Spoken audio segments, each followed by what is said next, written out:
Hello everyone and welcome back to my channel once again. तो कैसे हो आप सब लोग?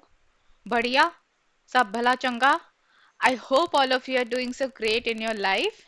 सो today we are going to discuss about a very interesting topic. ठीक है, तो मेरी आवाज सबको सुनाई दे रही है ना? हाँ बिल्कुल। तो हम वही सुनेंगे, हम वही जानेंगे कि कैसे मेरी आवाज सबको सुनाई दे रही है। ठीक है, तो basically today we are going to discuss about the human ear. Okay, ताकि हम इसमें हम जानेंगे हम कितने अच्छी तरह से साउंड को सुन सकते हैं और किस डेसिबल्स के साउंड को हम सुन सकते हैं, कौन क्या हमारे कानों के लिए हार्मफुल है। तो हम ये सब चीजें आज के क्लास में जानेंगे। ठीक है, so all of you can take out your notebook and so that you can note down the important points, and let's start today's session without any further delay. So journey of the sound from ear to brain, ये हम जानेंगे। देखो, इससे पहले हम जितने भी videos आप देख चुके होंगे तो उसमें हमने जाना था कि साउंड ट्रैवल कैसे करता है। We discussed about the propagation of sound and वो हमारे कानों तक कैसे आता है, राइट? वो हम जान चुके हैं। ठीक है, so do check out all the other videos, previous videos also. Okay, आज हम जानेंगे कि कान क्या क्या करता है हमारा, what is the function of our ear, okay, and how our brain is interpreting all of these sounds. Okay, so let's see the structure of our ear first. So this is our human ear. Okay, so see, first you can see this structure. ठीक है, ये वाला जो structure है ना, इसको हम बोलते हैं पिना, जो कि हमको दिखाई देता है ना? पनिशमेंट मिलता है तो कान मोड़े जाते हैं ना, तो सबसे पहले क्या मोड़ा जाता है? वो पिना ही है जिसको हम ऐसे ऐसे करते हैं। ठीक है, तो that is the pinna, this is the outer ear. फिर यहाँ पे आता है ear canal. Ear canal contain some waxy substances also. ठीक है, यहाँ पे कुछ वैक्सी सब्सटेंसेस भी होते हैं, राइट, जो कि ज्यादा जम जाते हैं तो फिर कानों में सुनने में दिक्कत होती है, तो उसको रिमूव कर देना चाहिए, टाइम टू टाइम क्लीन करना चाहिए। तो these are the part of outer ear. ठीक है, ये किस में आ जाता है? Pinna, outer ear, ear canal and the ear drum, these are the part of the outer ear. Okay, ये इसको हम बोलेंगे outer ear. Ear drum basically एक तरह से ना सेग्रीगेट कर रहा है आउटर ईयर और मिडल ईयर को। ठीक है, फिर ये ईयर ड्रम क्या है? This is a membrane like structure, okay, which vibrates. इसके बाद यहाँ पे हम कुछ ये बोन्स देख सकते हैं। ठीक है, these are the hammer, anvil and stirrup. इनके दो नाम है, जैसे आप लोगों के भी दो नाम होंगे ना, एक घर का नाम, एक स्कूल का नाम, राइट? तो इसके भी दो नाम है। तो हैमर का दूसरा नाम होता है मेलस, एनविल का दूसरा नाम होता है इनकस, एंड स्टिरअप का दूसरा नाम होता है स्टेप्स। ठीक है, आप कुछ भी बोल लो, हैमर, एनविल, स्टिरअप बोल लो या फिर मेलस, इनकस, स्टेप्स बोल लो, दोनों ही करेक्ट है। ठीक है, so these are the part of middle ear. Okay, now one more interesting thing कि स्टेप्स जो होता है ना, स्टेप्स या फिर stirrup, this is the you can say smallest bone of our body. Please take a note of this. Smallest bone, smallest bone of our body. Okay, सबसे छोटी हड्डी। All right, फिर आता है next is the semicircular canals and the cochlea. ठीक है, तो ये आ जाते हैं इनर ईयर में, these are the part of inner ear. और यहाँ पे नर्व्स है, auditory nerves which are connecting to the brain. Alright, now let's discuss about all of the functions. ठीक है, तो देखो, सबसे पहले जो है ये है पिना। पिना का स्ट्रक्चर है कुछ ऐसे फैला हुआ, राइट? तो आप याद कैसे रखोगे? पिना का स्ट्रक्चर फैला हुआ है तो इसका काम है गैदर करना। जैसे अगर हमको कोई सामान लेना है, बहुत सारा सामान लेना है, तो हम अपने दोनों हाथों को फैलाते हैं ना, तभी तो ले पाते हैं। तो ऐसे ही पिना क्या करता है, इसका स्ट्रक्चर ऐसा वाइडन है ना, तो it is gathering all the vibrations from the environment. ठीक है, जो भी साउंड वेव्स है उसको गैदर कर रहा है पिना। ठीक है, सो आउटर पिना का काम है गैदर करना, then this vibration is passing through the outer ear, the ear canal, and then it is hitting the ear drum. Hitting means basically जो वाइब्रेशन है, टू एंड फ्रो मोशन, तो ये vibration pass on हो जाता है कहाँ पे, year drum में पास ऑन हो जाता है, ठीक है। The function of outer ear is to gather all the sound waves. Okay, now जब ईयर ड्रम में वो वाइब्रेशन पास ऑन हो गया, जब ईयर ड्रम वाइब्रेट करने लग गया, तो ये वाइब्रेशन मूव ऑन हो जाता है हैमर, एनविल एंड स्टिरअप में भी। जो मिडिल ईयर के जो बोन्स है ये भी वाइब्रेट करने लगेंगे और ग्रेजुअली वाइब्रेशन पास ऑन होगा, right. I hope it is clear.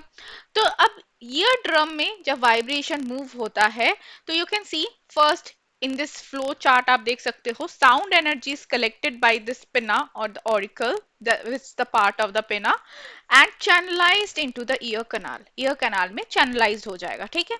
Sound energy is passed on to the eardrum as kinetic energy and it starts to vibrate. The eardrum passes the energy onto the ossicles. Ossicles are basically the three bones. Okay, तीन Bono को हम एक साथ, bones को हम एक साथ ossicles भी बोल देते हैं, ठीक है। और vibrate and amplify the pressure. तो बेसिकली देखो, आप लोगों ने वाइब्रेशन वाले टॉपिक में पढ़ा होगा कि when there is a vibration, sound wave is vibrating, there are two regions are created. one region is like more density, more pressure, that is called as the compression region, and another is less density, less pressure, that is called as the rarefaction region, right। तो अब देखो, जब ये compression region is like coming over here, like near the eardrum is getting pushed towards inward, ठीक है, inside, मतलब अंदर की तरफ वो पुश हो जाता है जब ये कंप्रेशन वाला रीजन आता है, because it is having higher pressure, ठीक है। अब ये अंदर की तरफ जाएगा तो साथ के साथ जो ऑसिकल्स है उनको भी ये पुश करेगा, ठीक है, हैमर को पुश करेगा, हैमर एनविल को, फिर एनविल स्टिरअप को, तीनों एक दूसरे को पुश करेंगे, राइट। और जब रेरिफ्रैक्शन वाला रीजन आता है तब ईयर ड्रम बाहर की तरफ मूव हो जाता है, तो ऐसे वाइब्रेशन चलता है, ठीक है, अंदर बाहर अंदर बाहर अंदर बाहर, इस तरह से, ठीक है। तो that is the role of the middle ear, यहाँ पे इस तरह से वाइब्रेशन मूव हो रहा है। अब देखो मिडल ईयर का फंक्शन क्या है, यहाँ पे जो ये ऑसिकल्स बोन है, they are mainly helping to amplify the sound wave. Okay, now amplification of the sound wave is related to what? Loudness, correct. तो मींस ये जो साउंड वेव है उसको एम्पलीफाई कर रहा है और उसको लाउडर बना रहा है। क्योंकि देखो, अगर कोई भी साउंड वेव है, मान लो आपकी मम्मी बुला रही है बहुत दूर से, ठीक है, ऑब्वियसली आप सुनोगे तो नहीं, राइट। या फिर आपको टीवी देख रहे होंगे तो आप बिल्कुल भी नहीं सुनोगे तब, है ना, मोबाइल में गेम खेल रहे होंगे तो वो जब ऑलरेडी दूर से बुला रही है ना, तो यहाँ पे एयर में, इन्वायरमेंट में ऑलरेडी इतने डिस्टरबेंस होते हैं कि जो एनर्जी है, जितना ज्यादा साउंड वेव ट्रैवल करता है उसकी एनर्जी उतनी ही कम होती जाती है। एनर्जी कम होगा तो लाउडनेस भी क्या होता है, कम होता जाता है, राइट। फिर तो हमारे कानों तक पहुंचते पहुंचते कुछ बचेगा ही नहीं। तो हमारे कानों में ऑटोमेटिकली ये सिस्टम बना हुआ है कि जितना भी साउंड वेव आ रहा है हमारे कानों में, इसको हम थोड़ा और एम्पलीफाई कर देंगे ऑटोमेटिकली, ठीक है। ये सिस्टम भगवान ने खुद बना के भेजा है, ठीक है। तो ये जब ऑटोमेटिकली एम्पलीफाई हो गया तो हम उस चीज को थोड़ा तेज सुन पा रहे हैं, ठीक है। अगर ये नहीं होता तो शायद और धीरे सुनते, फिर तो मम्मी के बुलाने पे आप जाओगे ही नहीं, राइट। तो और धीरे सुनते, तो इसलिए वो एम्पलीफिकेशन हो जाता है। So function of the middle ear is to amplify the sound wave. Okay, so now अब देखो, the vibration is passed on to the liquid in the cochlea which is moving the moving the hair cells. So basically देखो, अब ये amplify हो गया, अब ये vibration जाएगा कहाँ पे, कॉकलिया में। Cochlea is having some liquids, okay यहाँ पे कुछ फ्लूइड्स होते हैं बेसिकली, एंड यहाँ पे होते हैं हेयर सेल्स। हेयर सेल्स मतलब हमारी जुल्फे वाले सेल्स नहीं, it's not like our hairs, ठीक है, ये वाले बाल नहीं, वो दूसरे सेल्स है जिसका नाम भी क्या है, हेयर सेल्स है, बिकॉज उनका जो स्ट्रक्चर है वो कुछ ऐसे फाइब्रस काइंड ऑफ स्ट्रक्चर्स है, हेयर लाइक स्ट्रक्चर है इसलिए, ठीक है। तो अब देखो यहाँ पे वाइब्रेशन जब पास ऑन हुआ तो ये जो फ्लूइड है, फ्लूइड भी वाइब्रेट करेगा। Now the function of this inner ear is to convert this vibrations into the electrical signals, ठीक है। तो इनर ईयर का फंक्शन क्या है, कन्वर्जन। अब ये कन्वर्ट करेगा।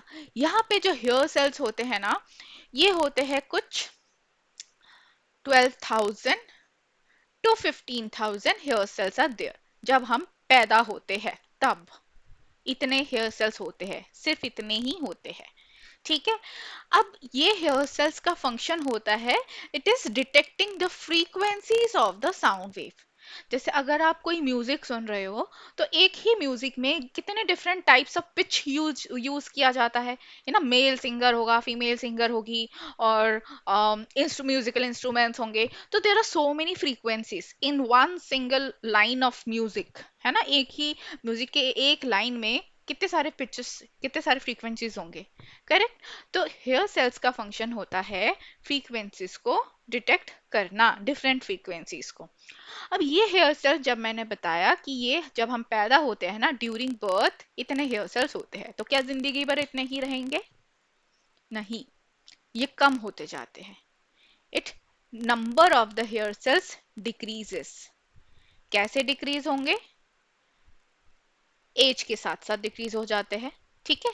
जैसे अगर जो ओल्ड एज पीपल होते हैं उनको थोड़ा कम सुनाई पड़ता है। क्यों कम सुनाई पड़ता है? क्योंकि नंबर ऑफ हेयर सेल्स जो है वो डिक्रीज हो जाते हैं। ठीक है। इसके अलावा अगर आप बहुत ज़्यादा लाउड म्यूजिक सुनते हो, if you are mostly exposed, there is so much exposure of loud music noise, तब भी ये हेयर सेल्स डिक्रीज हो जाते हैं। अगर 24 घंटे मोबाइल ईयरफोन कानों में लगा के सुनोगे, तब भी ये हेयर सेल्स डिक्रीज होने के चांसेस होते हैं। तो it's of course it's dangerous, it can cause hair, जो हम हियरिंग लॉस ऑल्सो, हम सुन नहीं पाएंगे फिर। ठीक है। So these are the things. Now each hair cells vibrates and send the electrical signal down the auditory nerve to the brain. ये hair cells vibrate हुए और ये जो इलेक्ट्रिकल सिग्नल्स था, इसको ऑडिटरी नर्व से ब्रेन में पहुंचा दिया जाएगा। Let's see a very interesting video for a better explanation.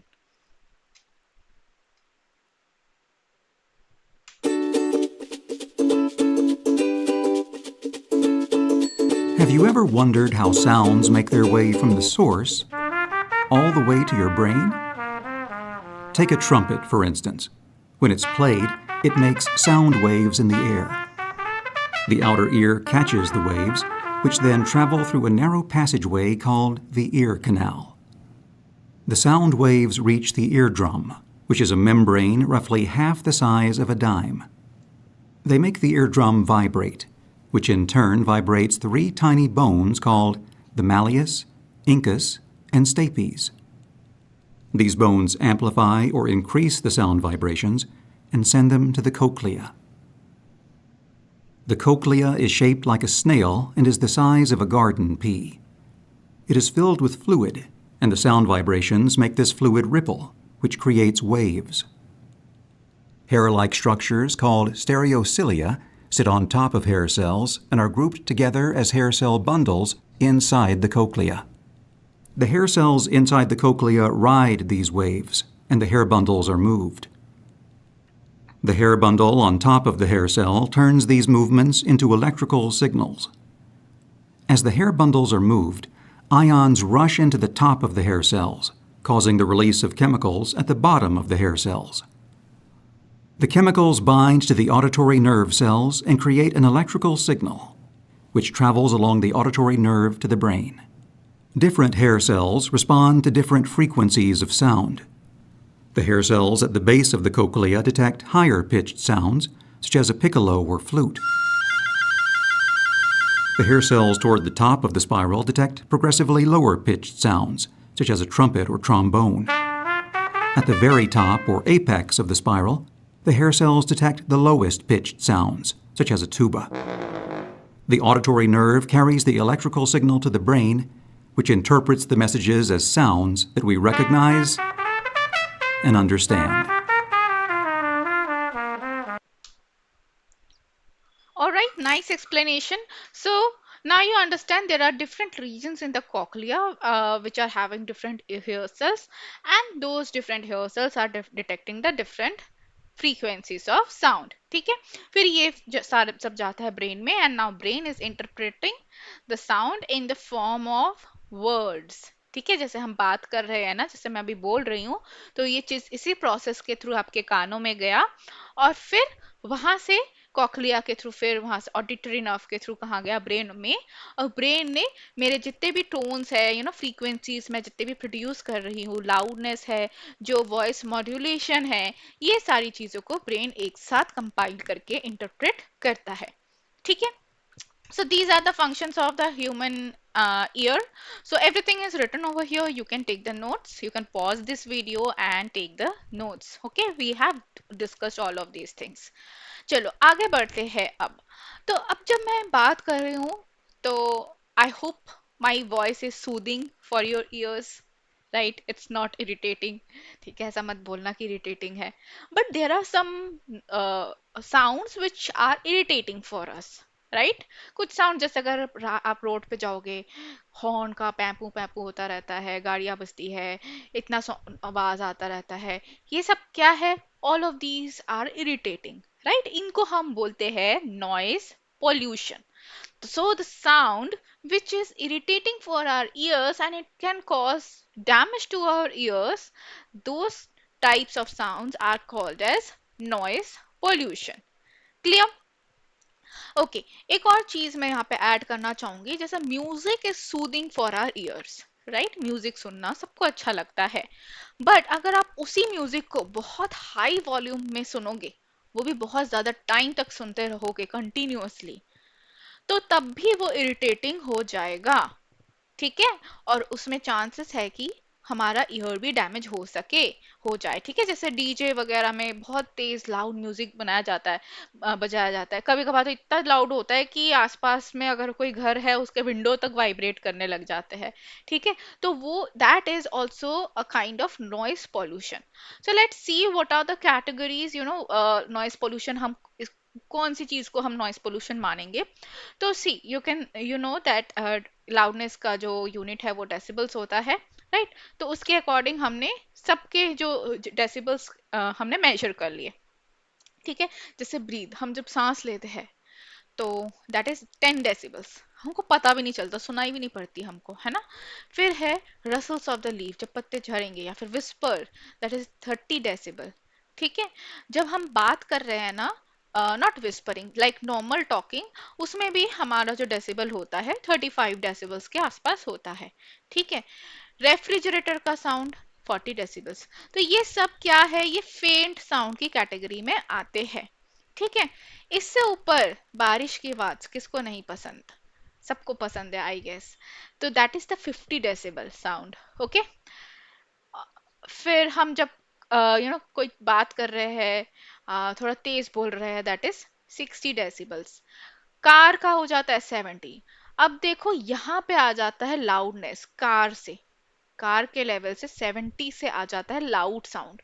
70 still we can, like we can hear the sound, it's not that much irritating, like it's not causing damage to our ears, although it's irritating but not causing damage to our ears. ठीक है, अगर हम सुनते रहेंगे तो irritate तो of course हो जाएंगे, कार रास्ते में गाड़ी हॉर्न बजाते रहे, सारे सब एक साथ हॉर्न बजाए जा रहे, इरिटेटिंग तो होगा, but still it's not that much harmful. ठीक है, बट 80 डेसिबल से जैसे ही हम 80 पे चले जाते हैं ना, तब ये हो जाता है खतरनाक, ये हमारे कानों को डैमेज कर सकता है।